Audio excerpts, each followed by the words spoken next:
Hi, good evening. Welcome to the Aspire Show. And this show is brought to you by Science Center Singapore, Singapore Institute of Technology, and Neo Aeronautics.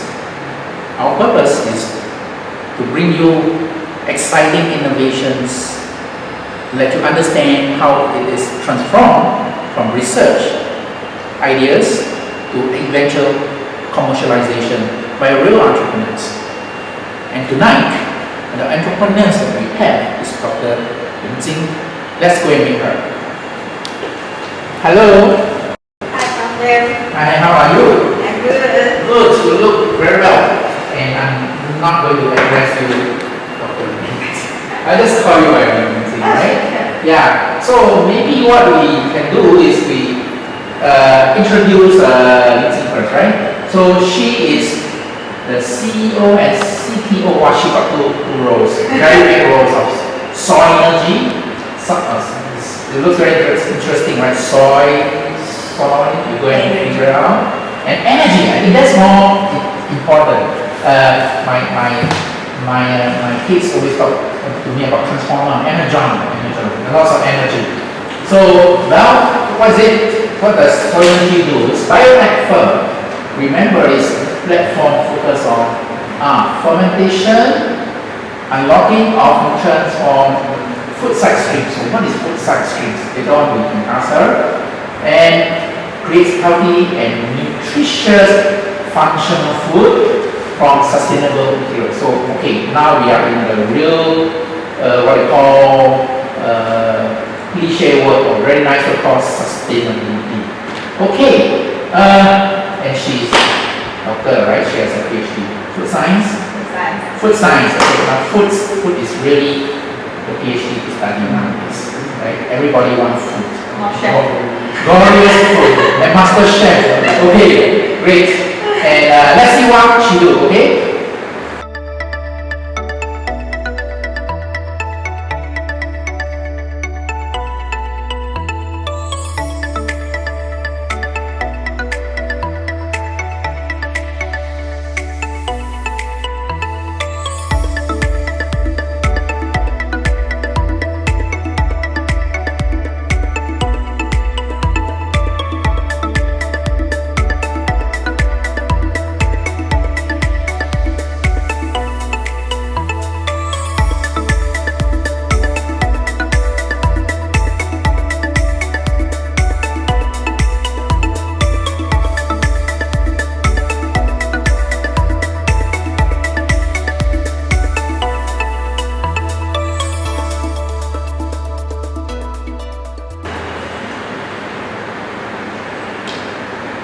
So you might just want to introduce, we have seen the video, we have a rough idea. You might just want to introduce what you do, or what the company do.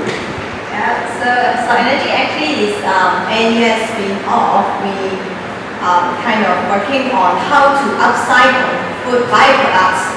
And from the beginning, we will focus on the type of the food byproduct generated from the soy milk and tofu manufacturing. The people call it like soy pulp or okara, which is the Japanese name, and then it sounds like more cute and then easy to remember. Yes, okara. Yeah. What does okara mean? Okara, I guess it's a translation from Japanese name, but it's different from okra, the green veggie. Yeah, it's a bit like similar pronunciation. So it's soybean. Yeah, it's soybean. Solid residues. I see. Okay. Alright, so that's our business, right? Yeah. Let's talk about you first, right? So you got a PhD in food science. Yes. And nowadays probably very popular, but I think for some time back nobody heard about it too much, right? Yeah. So why the interest in food science? You love food? Kind of, because I think food science maybe is a quite multi-disciplinary process, because for example, when you produce food, when you develop a new food product, first of all you think of whether it tastes good. Taste is the king. Taste is everything. And then beyond that, you after you satisfy your palates, then you kind of consider, whether it is nutritious, whether it's healthy, whether it's good for your body. Right. So that is already like second level of the design. And then maybe beyond that is like, okay, some kind of more functional properties such as, okay, other than fulfill your basic nutritional requirements, can you get more, for example, immunity booster, which is everyone's concern nowadays, or digestive health, which is what we are selling now is about the probiotic that can improve your gut health. And then they will further boost up your immunity as well. So it's kind of different layers of the design for one product. And then I found that it's a bit like applied science, different from the fundamental science. It's quite down to earth. Alright. Yeah, from the food point of view, you can be many different roles. You can be the product developer, or that is the designer, like we say, we design for different purpose. And then if you are more interested on, for example, not only create a new product, but you will think of how to let people accept it.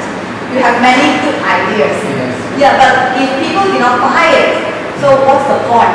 Right. Yeah, so the next level maybe is you can think of, okay, whether my creation can meet people's expectation, can solve their problems. Okay, and then even for the further level, you may think of, this food that I created, it can fulfill the nutritional requirement in people's image, like, okay, can I create my own brand or own design of this kind of food, and then I can make a trend. Okay, so let's talk about if you want to study food science, right? Yes. What's the minimum thing or the background that you need to have? What kind of subjects you need to study? What kind of subject? And this is about like chemistry, biology, and then if you are more interested in the manufacturing or production point of view, you need a certain background of the engineering. So it's kind of the multi-disciplinary of ST. Yeah. So can you talk about let's say, how do you come across or have this idea of turning this okara into functional food? This is your research or? Yeah, so actually this comes from the beginning, like what Prof just mentioned, the term of food size stream. Food size stream is kind of a concept that, okay, some food products after processing, it has some useful part, like soy milk. How it generated is the soybean in mixed with water, and then you ground it to extrude out the soluble, nutritious soy milk part. And then there are a lot of the kind of indigestible or insoluble parts remains as kind of the solid waste. So that part, we generally call it that part cannot be fully utilized because it's a kind of side streams. So it's a side product other than what we want, like targeted product like soy milk. So that is something that people cannot fully utilize. Okay. Yeah, that kind of side stream. And then, for example, we take okara as an example to explain. And okara, because I say it's the soluble nutritious part going to the soy milk, and then left some solid food waste that people cannot. Residue. Yeah, residue. People cannot enjoy it. Yeah. Because people just want to it's too coarse. dispose of. Yeah, it's too coarse, and then it's difficult to be applied in any different other foods. And then because this kind of product has been exist for so many years, and there are actually so many soy product manufacturers are trying to utilize it. Because otherwise, if they just let it waste, they have to pay. They have to pay some money to dispose this dry soy part. So actually, after so many years efforts, so until now, I will tell that there are not many successful cases.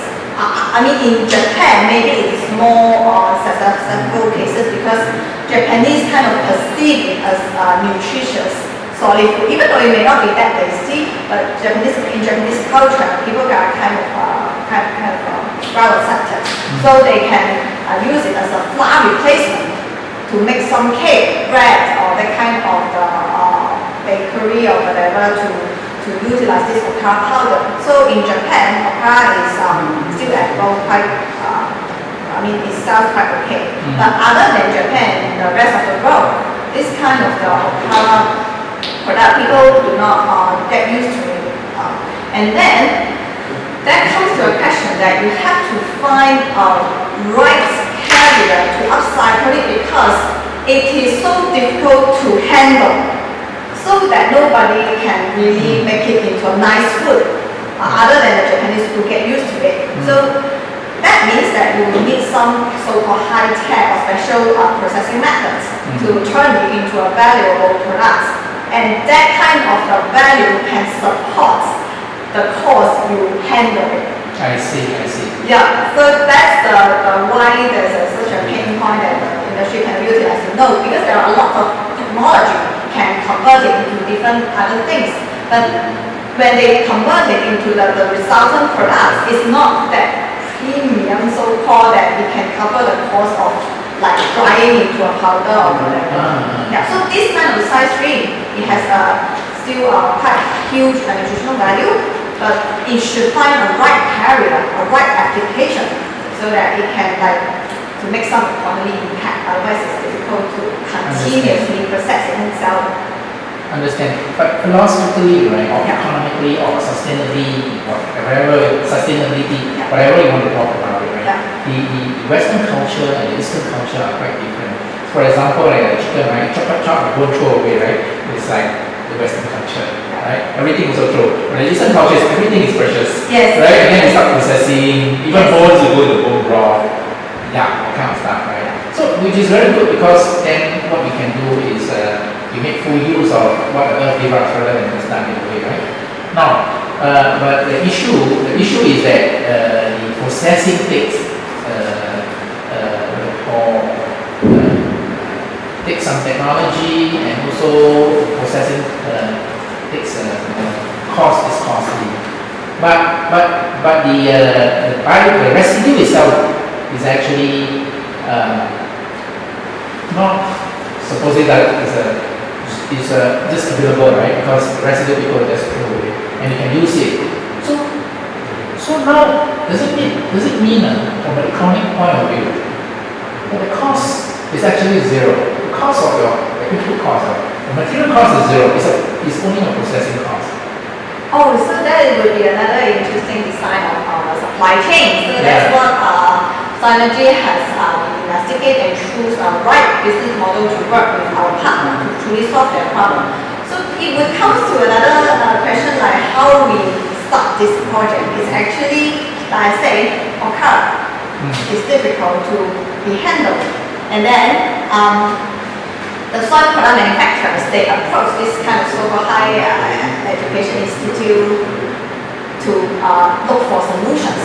How to find the, like I say, right carrier to upcycle these things, right? And then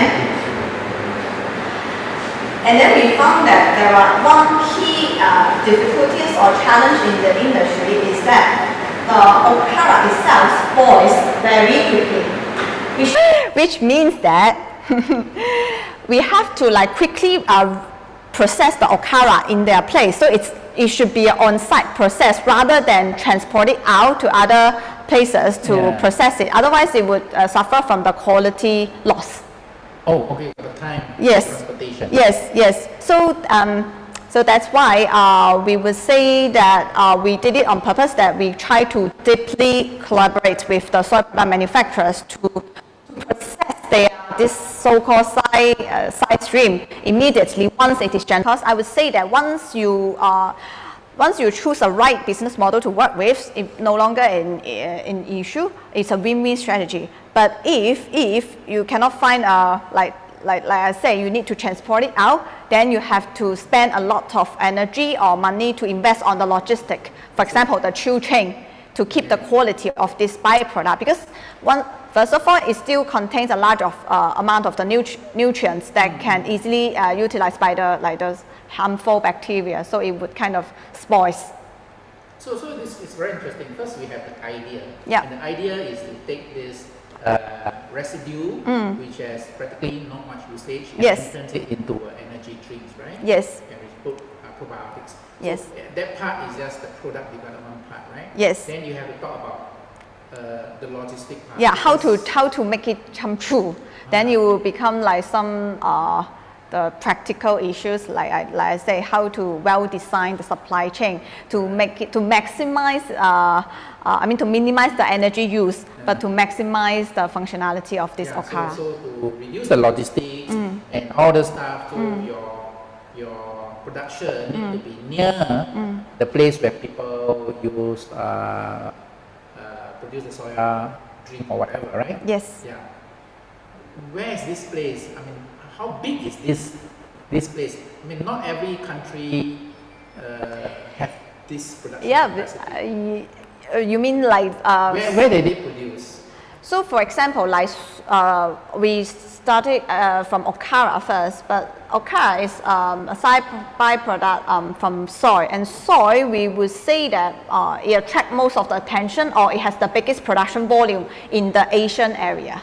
Right. So, for example, soy, if let's compare with other plant-based material like the almond or the oat, okay. They are more popular in the Western area. Correct, yeah. Yeah. So when you heard about this plant-based milk, that may be the first ideas come up into Western consumers. But in the Asia, like soy already is a quite traditional beverage other than milk. Yeah. Or even so it's like the morning breakfast. Yes. Like 豆浆油条. Yeah, right. Yeah.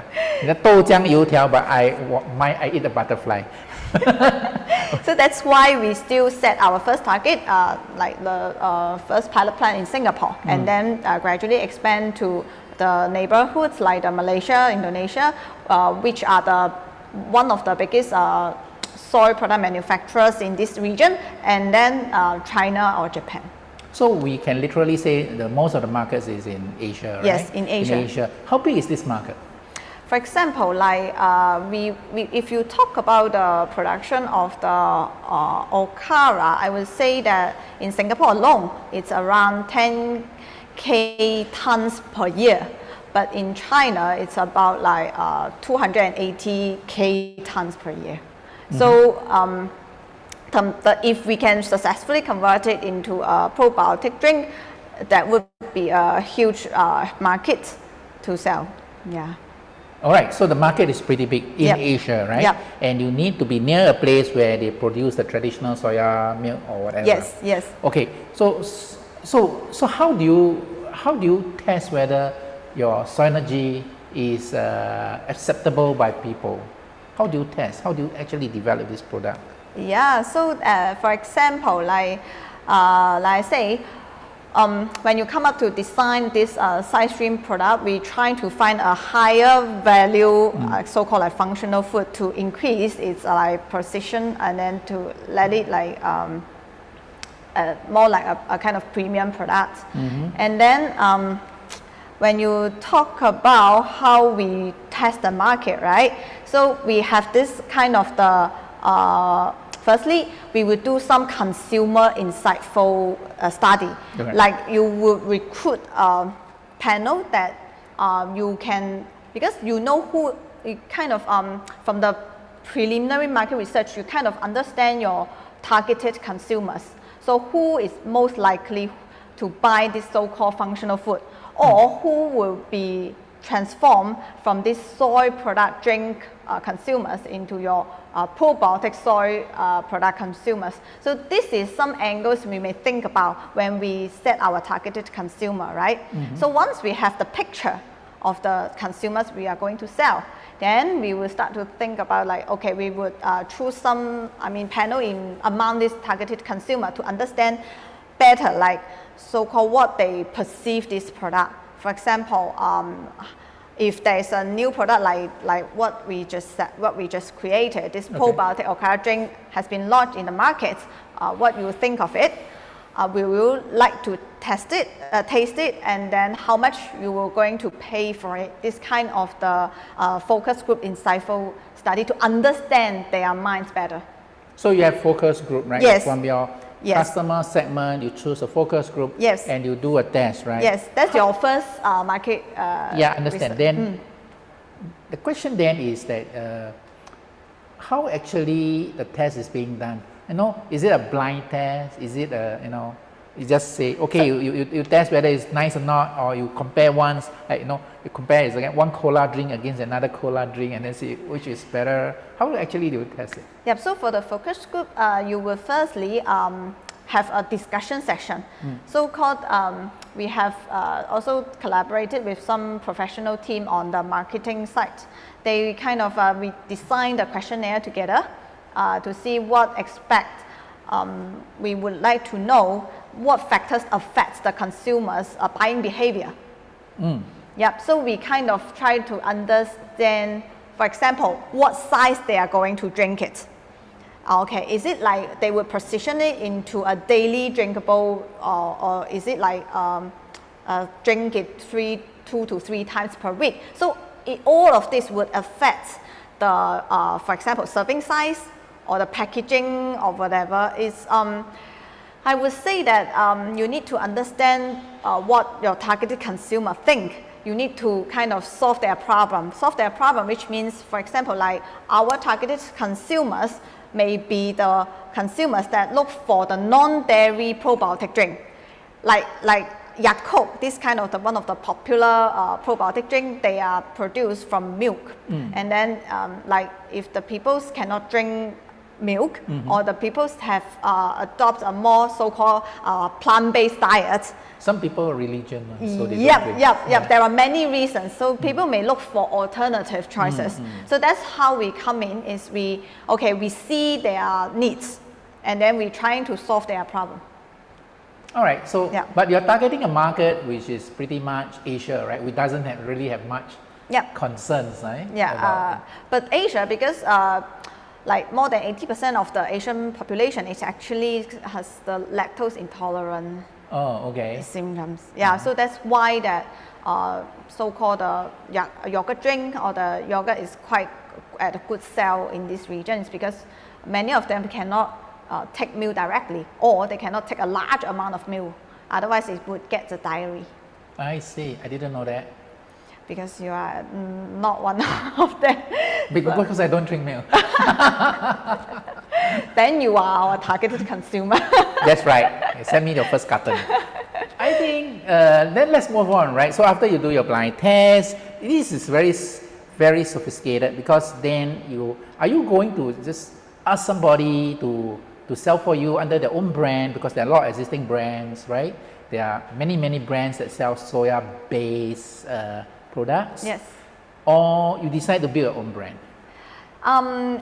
That's why we say that from, as a very small startup, we kind of need to focus on what we are good at, and then like relies on leverage on other people's like strength. For example, that's why we adopt a B2B business model. So what we produce is going to sell to the food and beverage companies who already has their own distribution channel.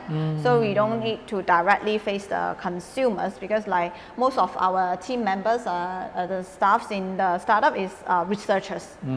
Yeah, because the drink or how to say, we are kind of trying to use this fermentation technology to convert this low value byproduct into a high value food. So the probiotic drink is only one of the examples. We still has a series of different types, different format, like some supplements or ingredients that can be easily incorporated in different food applications, which has even broader markets.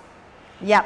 So that's why what Soynergy is focused on is more on how to find the right carrier, right way, use the high tech to transform it into a high value product. And for the distribution or selling channel, we kind of looking for collaborative partners.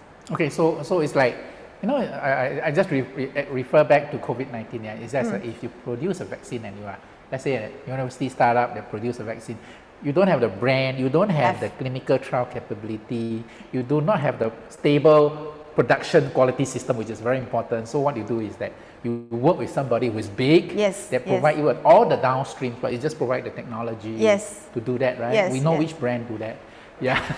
So, but you become very stable and then you can corner the market. And when you grow, of course, you can pick your own brand. Yeah, later. so we will also say it's a win-win strategy because it's quite difficult from the big corporates to innovate from on their own because they have already so mature like systems. Like when they propose a new product, probably they have to come up with the idea 2 to 3 years ago before they plan to launch it. So it's a super long circle life for the big corporates to develop their own innovative products. But for us, is we have the ideas, we can quickly test it and then at least give them some fundamental knowledge on this innovative product, and then or we can do some small scale up trial to prove that it works in an industry environment. This kind of the thing that we can do, and then once so this is so-called the open innovation center in the big corporates. Once they have this need or they see the potential on these innovative products,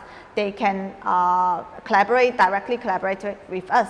And then to like we provide the technology, we provide the product, and then you kind of take care of the marketing or branding point. Yeah. And it's now actually nowadays, especially when it comes to product innovations and technology advancement, that is moving so fast that big corporate company where they have the existing business to focus, and they probably will not explore too much further away. Yep. And that's the reason why they need to start collaborating with startups or new ventures, right, to use their strength in their distribution and branding to go inside. Now, but of course, there's a danger that the big guys take your product and then maybe just buy you up. Buy you up is fine, right? It's good, right? Yeah, but they just take one product and then they control the whole channel. And if you want to grow, right, you have this concept of platform. What do you mean by platform? What do I mean by platform is that's why I always focus on, I always to say that Okara is just our first focus. So this kind of the fermentation technology can not only apply on Okara, which is a soy-based material. Your platform is a technology. Yes. Okara is just one application. Yes, it's just one application. So once we have this first successful trial, we can expand it to other, first of all, plant-based material, something similar like the fibrous material. For example, oats. After they produce the oat milk, it still has this similar indigestible, insoluble solid residue. It's the same to almond or whatever. So like not only that, like the spent grain, coffee ground, it's all the like food side stream that we can work on. Okay. So that's why we would say that we kind of focus on how to enhance our research capacity on different carriers or different materials, and then it would be a huge market because like this sustainable concept is kind of pushed by the Western countries, and it's just like gradually spread to this Asian area as well. I think nowadays I mean I've talked to a lot of Westerners also, and some guys also tell me, I don't eat steak. I said, I thought the Westerners eat steak. I said, no, we are now climate friendly. You know, the cow eat a lot of grass, so we now move on to vegan. I say the kind of lifestyle, right? Or lesser emphasis on meat. Of course, later on we'll talk about maybe Singapore will be the biggest exporter of meat in the world, right? But we don't use the real animals. But that will be in other sessions. But that I think is interesting for us to further explore, right? So as a platform technology, which is the platform technology is the fermentation technology, right? That allows you to use different raw materials. Yeah. Okay. Now the issue is this, right? We seem to be talking a lot about logistics lah, the cost lah, and everything, right? But you are PhD in food science. Why you know so much?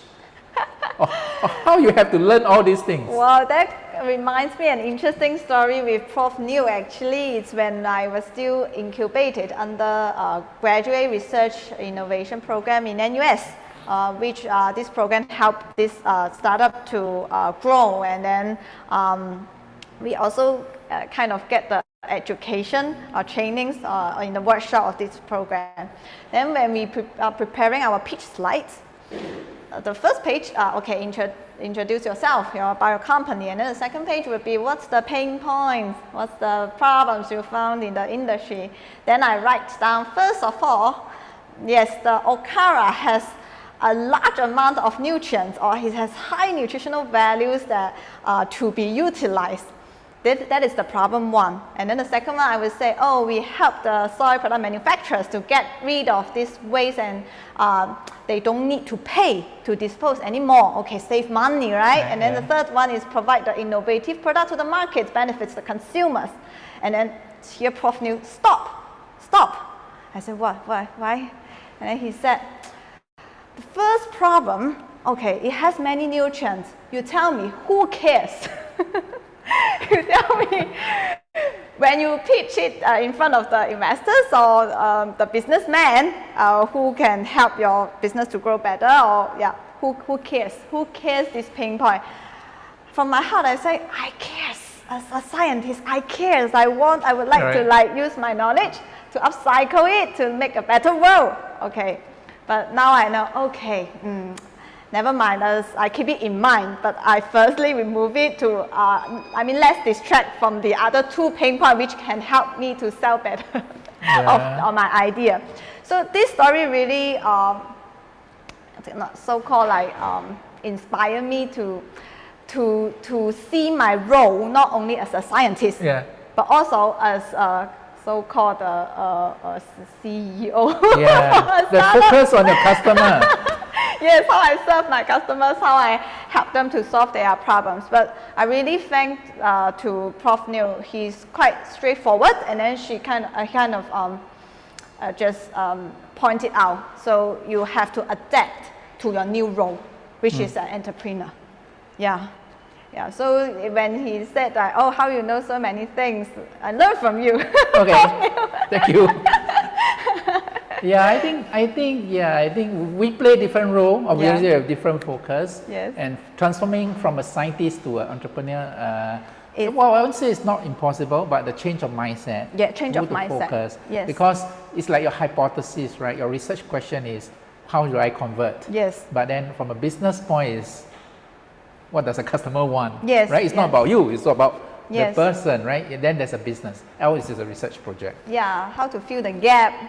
Actually, it's all about how to solve people's problems, solve the manufacturer's problem, solve the consumer's problem. Then it's kind of can generate an economic impact. So that's why I think it's super interesting to be an entrepreneur, because you can like go through this business circle, and then from the product development you design it, but you kind of trying to adjust it and adapt it to the real world. Yeah. Okay. Yeah. All so right. This journey is super interesting. Let me see. So we are half an hour into this session. Maybe we have questions, but I'm going to ask you a couple of interesting stuff first, right? From some of the people that I talk to, right?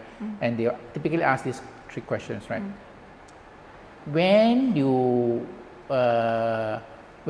move from a researcher to entrepreneurs, right? What's going in your mind?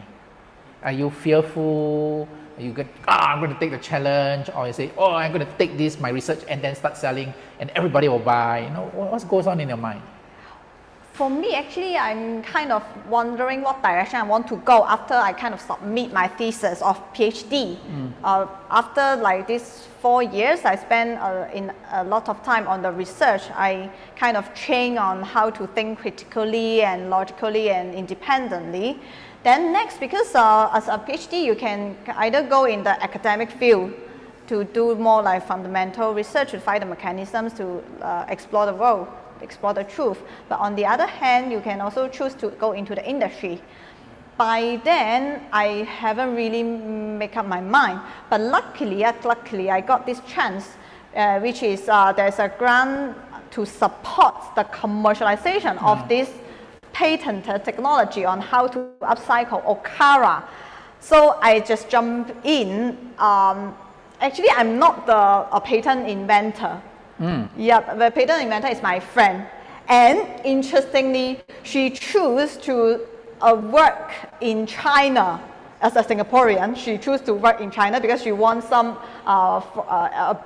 working experience abroad to have some different environments. And then she also kind of prefer to choose the big corporate as her first stop because she thinks that maybe it's a good choice to first go into the industry to see how product development or how things works in this real world.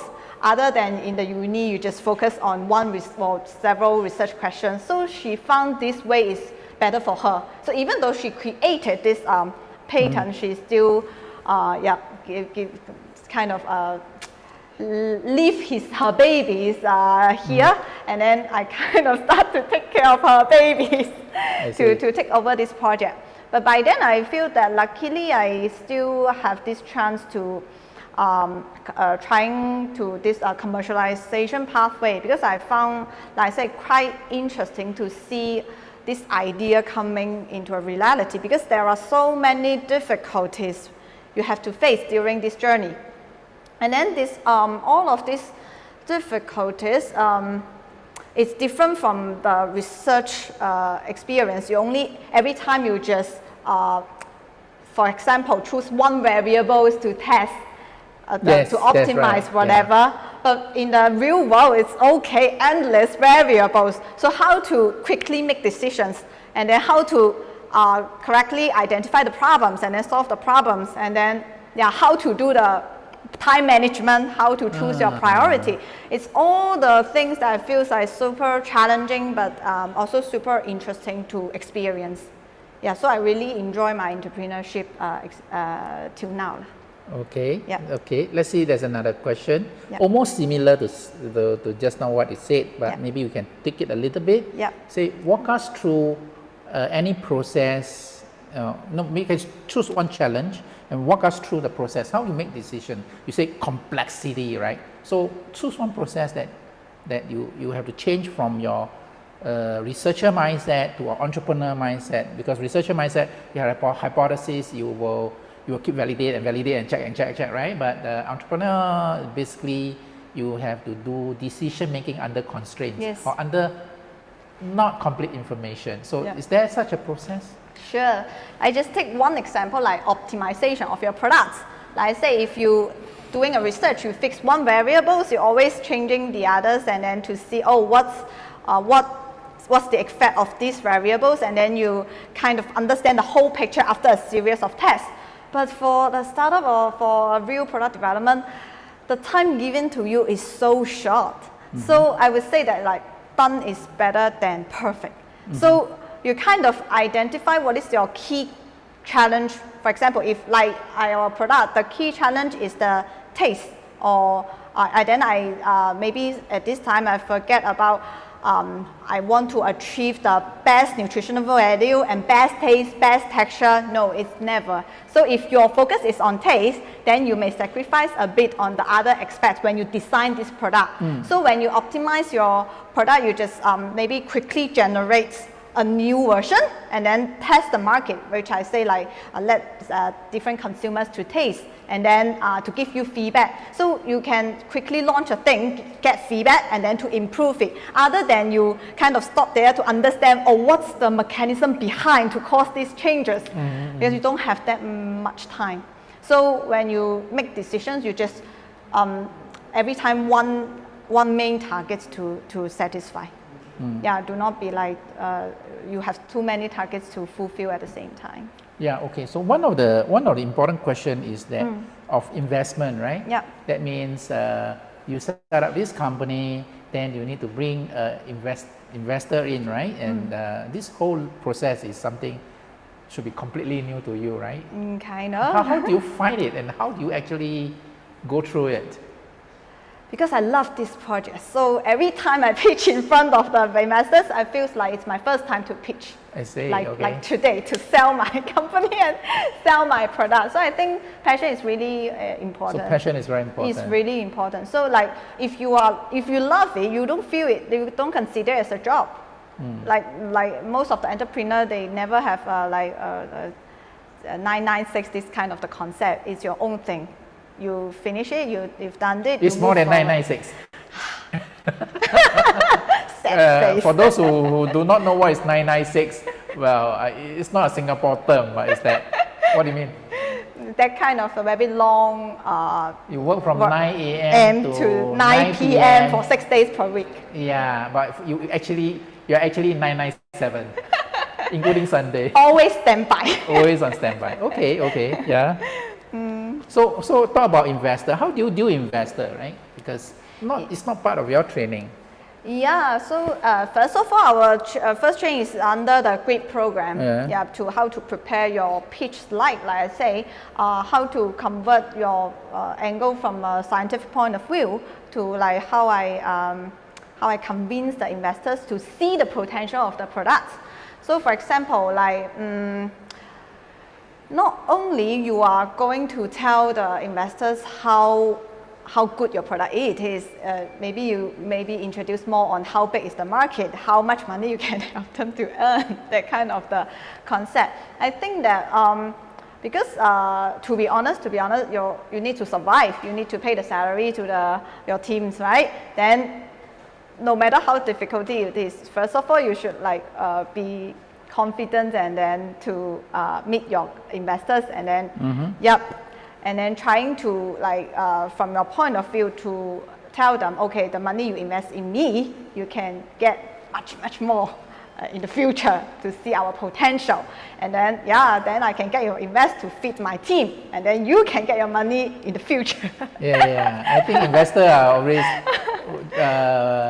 always looking for returns, right? Always looking for and a lot of people always pitch and never forgotten to tell the investor how much you get in return, rather than say how much am I interested to get this thing start to sell. So I think that's again it's like focusing on who are you pitching to, right? You pitch to different people, you actually pitch very differently. Yes, because everyone has their own needs or their own requirements. So you're just trying to do your best to fulfill their requirements. Okay, so what's your plan going forward now? Pitch in front of investors to get more money. And survive longer. Okay.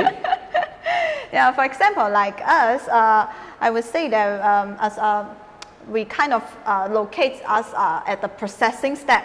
We collect the raw materials or kara from the suppliers. Then we process it, we make the products, and then we sell it to the food and beverage companies. So we kind of rely on our partners a lot. And that would give us quite restrain our growth as well. And so our plan is to, so I tell a story is when I was on the table to negotiate with my partners, they kind of orally promised us something several months ago, but never move forward. Then when it comes to the second meeting, and then it feels like, okay, everything just overturned, and then we renegotiate. I kind of lose my mind to cannot control my poker face, that kind of the concept. So it's very difficult actually. It's very difficult because you have your burdens, you have some mouths are waiting for you to feed, that kind of the concept. I think you have a burden, especially when you come to investment, right? Yes. One of the startup challenges is that you need cash. Yes. And if you have not, especially the first step when you need to raise the cash, and the other guy say I want to invest, and you generally take their word for him. Okay, or this day the money will come in, and then suddenly you go there and it's like, okay, we need to evaluate further. Then you was like, okay. But just get used to it. Get used to it. I have to get used to it, and then still never lose your confidence or your hope in this scenario. Okay. So maybe let's go to another question, right? Being both the CEO and the CTO of the company, it's tough though. One is selling and one is technical, right? So how do you balance, and really what's the other differences you see? Yeah, I guess it's because we are quite small now, so our team kind of I recruit more more on the researchers, because we still need to enhance our research capacity. And then I kind of always like give advice or guideline, or quite like have to itemize the task, have to practice your ability to delegate the task, because it's quite difficult for the researchers to understand the same level as you, because you know your project the most. Yep. So from the CTO point of view, you not only kind of design the products and then choose the direction, you also need to well train the team to work together to maximize the efficiency. And then for the CEO, you kind of need to take the rest responsibility, like meeting the clients, talk to partners, do connections, and then pitch in front of investors. So I know that it's quite different roles or different abilities need to learn, but that's the exciting part of entrepreneur if you are interested in that. It's kind of multi-dimension task you will need to face. So I would say that know yourself better. If you really enjoy this kind of life, no life, just like think it as a career. And then if you don't feel too tired to handle this multi-dimension task, I think you kind of can try to go into this entrepreneurship. Yeah, and I always, when you're at the starting stage, I always tell people, the CEO title, all this is because investor wants it. Actually, you don't know. Sweeping the floor is also your business. Exactly. If there's something that nobody will do, you do it. Correct. Okay, so the next interesting question what will be the one advice? Maybe three advisors. What advice would you give for budding entrepreneurs? Budding entrepreneurs? Yeah, just people who want to come to the stage. What are the three important challenges that you think they should focus on? Well, the first of all I just talked about is know about yourself. Because you can easily understand what life they are going through so many sharing sessions. You can kind of clearly understand what you are going to face. If you kind of get ready for such challenge, then it's good. Then second of all is better to find the right partners, right platform to launch. Because for me, I just jumped from the uni into this entrepreneurship journey, so I don't really have the working experience, so-called, in the companies. So I would like to say that relies on the platform, like NUS, they give us a platform, a GRIP program. Then I get my training there, I get my connection there, I get my assistance, the help from the venture manager, whatever, from the supervisors as well. So it would be good that you start from a higher platform, then you have the resources. Yep. And then the third thing would be really identify a problem to start from this idea. It's not, I'm not kind of encourage the technology-driven idea. So it's something you find interesting, but it is not solving anybody's problem. I think that would be a thing that you really need to think of is your idea, or the product, or what kind of the company or what kind of industry you choose is truly solving someone's problem. Yeah, so especially for people who are new, but nowadays there are a lot of incubator and accelerator, and for people who are new, how do you select the right incubator or accelerator, or to work with them, to join them? What would be the right criteria? I think it relies on what resources you have. For example, like me, I'm coming from a research point of view. Then what I lack is the business development's help, assistance. So we choose a partner. He kind of, the business team kind of help us on the finance, accountant, lawyers, and then trying to help us expand our connections.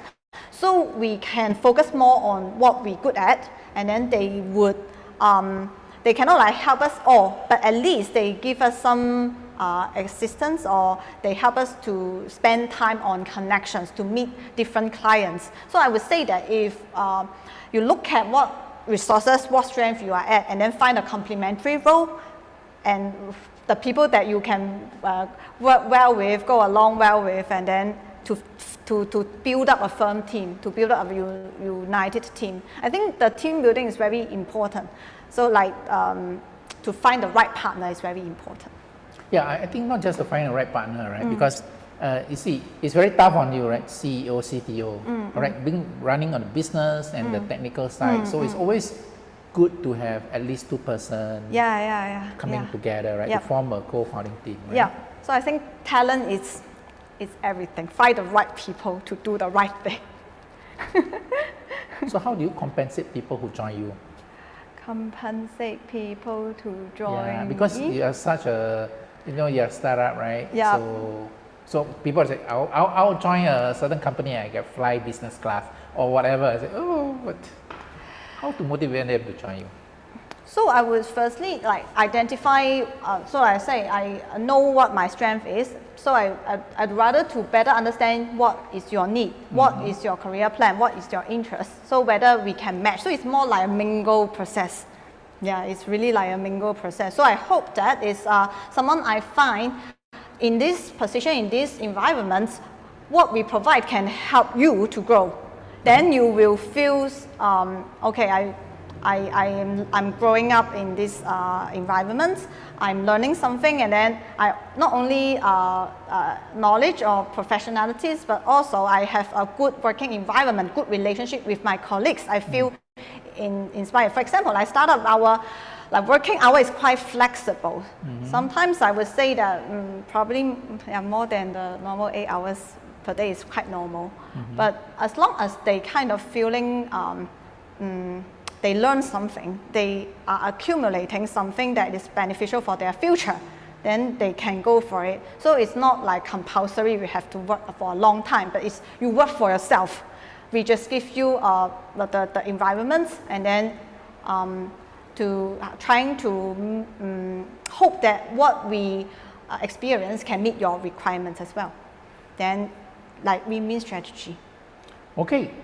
Thank you very much. Thank It's you. about an hour, and thanks for Jing Prof. to Neil. join us on this. Thanks for the stuff. For this session. Yep. And obviously, we will have another speaker coming to join us next week.